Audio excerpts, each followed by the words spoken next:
जालन्यामध्ये आज संतोष देशमुख यांच्या हत्या प्रकरणामध्ये सकल मराठा समाजाकडून मोर्चाचं आयोजन केलेलं आहे आणि या पार्श्वभूमीवर पाच मराठा आंदोलकांना पोलिसांनी नोटीसही पाठवली आहे। या मोर्चा दरम्यान कुठलीही जातीय तेढ निर्माण होणार नाही याची काळजी घेण्यात यावी असं आवाहन करण्यात आलेलं आहे। तर मराठा आंदोलकांशी बातचीत केली आहे आमचे प्रतिनिधी नितेश महाजन यांनी। आपल्या सोबत मराठा आंदोलक आहेत, त्यांना आपण विचारणार आहोत या मोर्चा संदर्भात। अरविंद दादा, मला सांगा की मोर्चा निघण्या अगोदरच तुम्हाला एक नोटीस आलेल्या आहेत आंदोलकांना, काय अशाच्या नोटीस आहेत, का देण्यात आल्या पोलिसांकडून?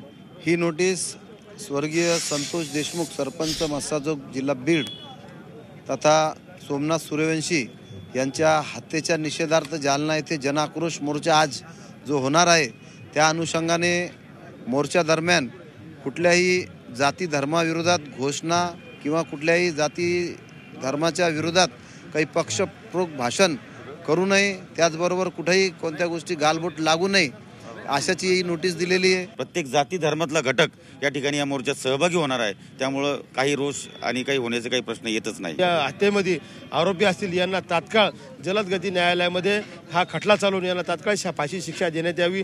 परभणी येथील सोमनाथ सूर्यवंशी यांना जी पोलीस कोठडीमध्ये मारहाण झाली त्याच्यामध्ये जे पोलीस अधिकारी कर्मचारी असतील त्यांना निलंबित नव्हे तर बडतर्फ करून त्यांच्यावर खुनाचा गुन्हा दाखल करून त्यांनाही या आरोपी करावं अशी आमच्या प्रमुख मागण्या या ठिकाणी आहेत। 5 मराठा आंदोलकांना नोटीस दिलेली आहे आणि मोर्चा दरम्यान कोणतीही जातीय तेढ निर्माण होणार नाही आणि 2 समाजामध्ये वाद निर्माण होणार नाही याची काळजी घेण्याचं आवाहन या नोटीसच्या माध्यमातून पोलिसांकडून करण्यात आलेलं आहे। व्हिडिओ जर्नलिस्ट मोहम्मद तौफिकसह नितेश महाजन, झी मीडिया, जालना।